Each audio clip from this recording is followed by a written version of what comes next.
Welcome to the Festival of Storytellers.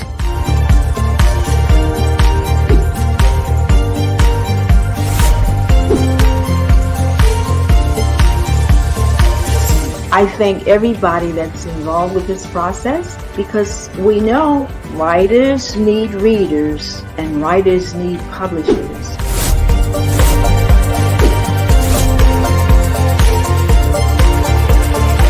Experience is not about the publisher, it is about us, the authors.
Good morning or good afternoon, depending upon where you are.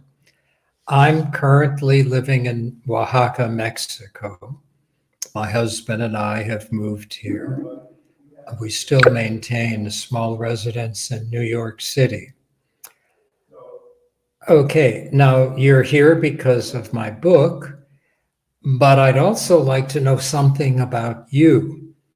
So if you can tell me where you're from, who you are, and if you have any questions, please put them down and also tell me where you're from. Because I'm not sure if you're brand new here. This is I guess my 7th interview, and I'm not sure how many of you have been here before. Some have come back at different days. So, until I hear from you with some question or statement about what you would like to hear. Bob Montgomery from Southern California.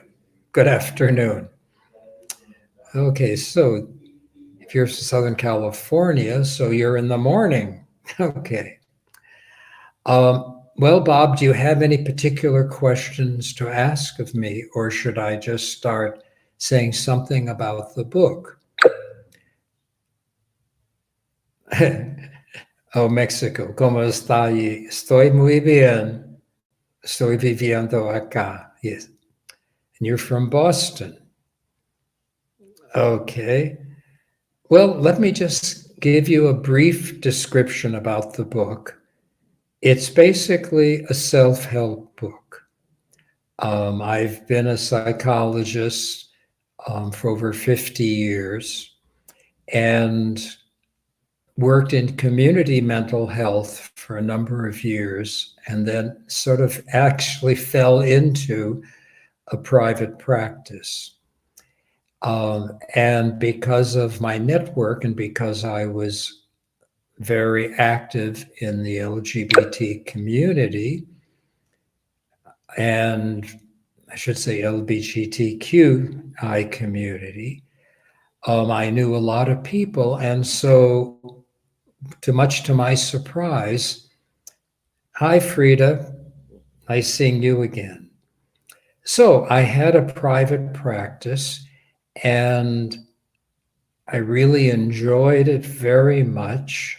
It was a sliding scale because, as you well know, given if you've been here before, I've been a political activist basically all of my life. So no one was refused service because they couldn't pay. But in any case, the book really evolved because, number one, I knew there are a lot of people out there who couldn't afford therapy or had no access.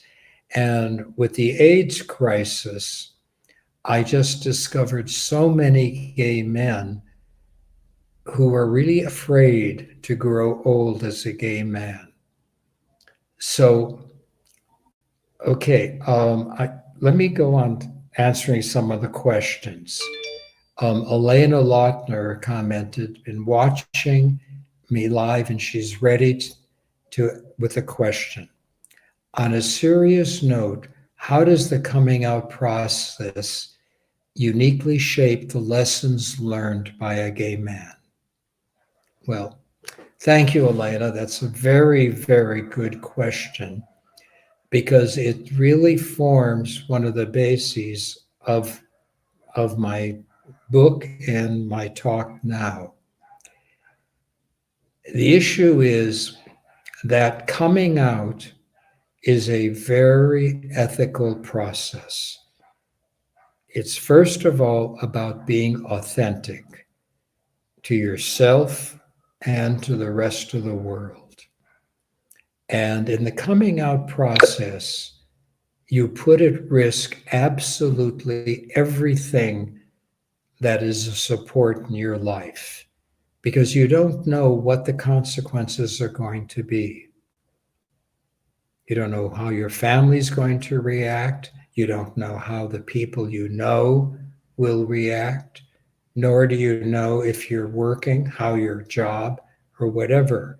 So, at whatever level you're coming out, you're taking a big risk, but you're saying, I want to be authentic. I want the world to see me as I am without pretense. So that's the first part of the coming out process, of being authentic. The second part is looking to a community of peers. It's seeing that you may have to let go of the people you had been supported by because you now are looking to a new group who will support you. And then the last part of it is what I call hope. It's seeing that you have a positive future. Now, that experience is a very life-changing one. And it's also something that you can use as you approach middle age. Because the same process goes on. You're leaving one group that you had support by, looking to a new group to see you as a peer, and seeing that you can live successfully and have a positive future. So just as in coming out, whether you're coming out as a teen or is in your 20s or 30s, the coming out process gets repeated again, in a sense, when you reach middle age or a new time in your life when you feel that you don't have the same supports that you had. So in middle age, you look to a new group of peers and a new group that'll support you, recognizing your value, and you see yourself as having a positive future. And this you can happen at any age. It'll happen again when you reach old age, as I have had to. As many of you know, I'm 87 years old now. and I've had to go through the same process. Okay, Stephanie Green said, in what specific ways do the unique life experience of a gay man prepare him for successful aging? Okay, Stephanie, or Steffi, I'm sorry. Besides the coming out process of having to, in a sense, find a new support system, a new group, as well as a new sense of oneself in the future, the unique experiences of a gay man really prepare him, because as gay men, we don't get the usual supports. We don't get the supports that non-gays get as they age, whether it's starting early teenage, going out and dating, getting married, jobs, family. There are all of these supports that come from the outside, helping the non-gay man to feel a sense of his manhood, his sense of growth, and the reinforcement in all those areas. The gay men typically don't have that. If they do, they're very lucky, but typically they don't. And so their construction of themselves as a male and as a man come from the inside out. It's how they build themselves, because they don't have the outside external supports non-gay men have. So as a result, when they start reaching midlife, their sense of themselves is a more solid one, because it's not based exclusively on what the world tells them. Oh, you are an adult, you are a man. And it's for this reason, at least in my experience, most gay men don't really start feeling that they're real men until midlife. It takes that long to build, because they keep getting all of the signs from the outside world saying, if you're a gay man, you're not a real man. So by the time they start feeling they're a real man, they look in the mirror and they're middle age. They're not the young adult. They're not the young adult. So that when you have a sense of yourself that you've constructed and you've built on your own, it's a much more solid sense, because it's yours. It's not based on what other people, in a sense, have given you. And also, talking about the age brings up another issue, which I talk about in the book, which Timothy commented, a constant cycle of coming out sounds quite exhausting. Well, it's exhausting, but it's also invigorating too, because everyone goes through this of having to reevaluate themselves and see where they are at different stages of their life. So you can say it's exhausting, but you can also say it's exciting, because it's finding yourself at new levels. Because one has a choice to either stay stagnant or just keep growing. Now, the thing I wanted to mention about age is, I haven't mentioned this before, but it takes up a very important part in the book, which is we have different ages. And I think it gets confusing for many of us, because first of all, there's the chronological age, which is the age we use to measure since when we were born. We're 20, based on how many years we've lived. So that's chronological age, which is based on the calendar. And then there's physical age.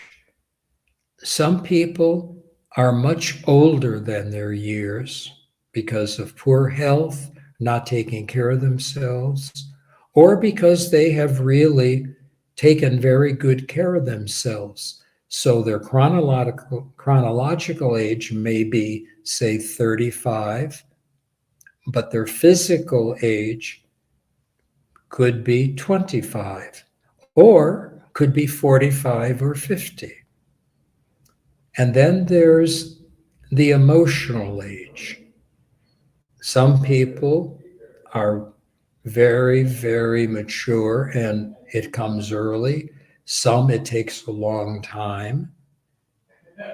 So your emotional age, which is kind of in a way how you feel about yourself, can be 10, 20 years difference. But then there's a fourth age, which is your, what I call gay age, which is when you came out. So that it becomes sometimes very confusing. And I've seen this in relationships between two men, or it can be between two women. They may be the same chronological age, they may be the same physical age, the same emotional age, but the man who didn't come out till his 40s is quite different than the man who came out in his teens or 20s. And sometimes two people get together thinking they're peers in all ways, but they're not, because they haven't had the same life experiences, even though they're chronologically the same age and even emotionally the same age and physically. And I'm not saying that there's any remedy, but rather it's important to be aware of this and to realize when you have all of these different ages conflicting, it becomes sometimes very difficult in a relationship. And it just means understanding these different ages. Now, Mark Salvatore commented, in what ways does the book contribute to a more nuanced understanding of aging for gay men, considering their unique experiences and perspectives? Well, that's exactly, Mark, what the book is about. The book is a self-help book for people who don't have access to therapy or groups where there are consciousness raising groups. This book I wrote for the person who is either isolated, not in a big city, not connected to groups, doesn't have maybe a community center. And the book itself is a series of questions. I talk about why that question is important and how to kind of answer it. But the answer itself comes from the individual. And it's a gradual process so that the entire book, what I claim is basically about 4 years of intensive psychotherapy. And I explain the concepts. The book is divided into 3 areas: body, mind, and spirit. And each of the 3 sections has a number of chapters in it which describe the process that one needs to go through, raising the questions to be answered. And then at the end of each chapter, I give a story, a true story of someone who I feel is a good example of a successful resolution of those issues that that particular chapter deals with. So the book is both theoretical, but it's all based on my experience, both my experience as a gay man, my experience of over 50 years of being a psychotherapist. And so as I said, it's a self-help book. It's for you to read and to start valuing yourself and seeing a way to move forward. Do it alone, or what I would really hope for is you get a group of your close friends and you work on it together so that you come together on a weekly basis, answering these questions, talking amongst yourselves to move beyond. Okay, now Queer Jones commented, I haven't read the book, but I'm really curious. So let me ask this question. What are some key takeaways from the book regarding how the coming out process contributes to a gay man's ability to successfully deal with middle age and beyond? Quero, you've absolutely described the book in your question, because coming out is a life-changing experience that teaches us, one, how to look within ourselves, how to be honest, how to approach the world from that position of honesty and strength, how to look for supports of people who can see you and value you. And that's what I mean by peership. Peership doesn't mean someone in the same age, but it means respecting who each of you is. And third, it's having a positive sense of the future. And those are the lessons that we can use to take us forward. And we can use at every stage in our life. It reminds me, Quiro, that a couple of, well, I guess it was 2 years ago during the COVID quarantine, I was giving a presentation to the Environmental Protection Agency of the federal government, which had an LGBTQ and allies organization of about 600 members. And I was giving a presentation on resilience and talking about how coming out gives us really life lessons that we can use in other situations, including dealing with COVID and developing resilience. Because the one thing we have in the coming out process is we've learned resilience. And that can take us through middle age, and it can take us through old age as well. So, any more questions? Oh, Nicole commented, do you think that coming out will always be a thing, even in a hypothetical future where the vast majority of people wouldn't bat an eyelid whether or not you're gay? Well, Nicole, how can I say it? I would hope that there is that kind of future where coming out is a smooth flow, where a child can be saying to their parent, I'm gay, and the parent says either, yeah, I know, or fine. And the world can say that. It's a fantasy. I would love to see it happen. And I do know there are many parents who come from that position, who when their child tells them they're gay, their reaction is simply, I want you to be happy. Whether you're gay or not gay, that's not an issue. So that it can happen. But as I tell people, living in New York, which is kind of a bubble, obviously, about protection, but there are sections in New York that I cannot walk hand in hand with my husband because my life would be in danger. So that, yes, we can hope for the future, we can work towards it, we can believe in it. But you have to tie your horse to you know, to the outpost. You have to be cautious.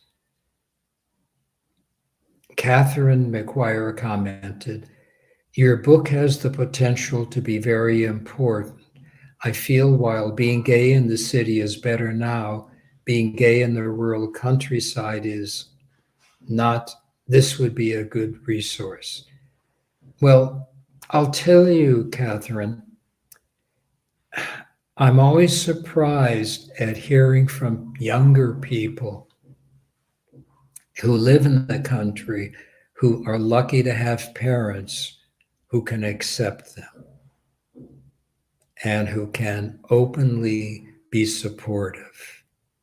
But I think the book is very important because there is no other book around like that. When it did come out in 2000, there was no book for gay men around aging.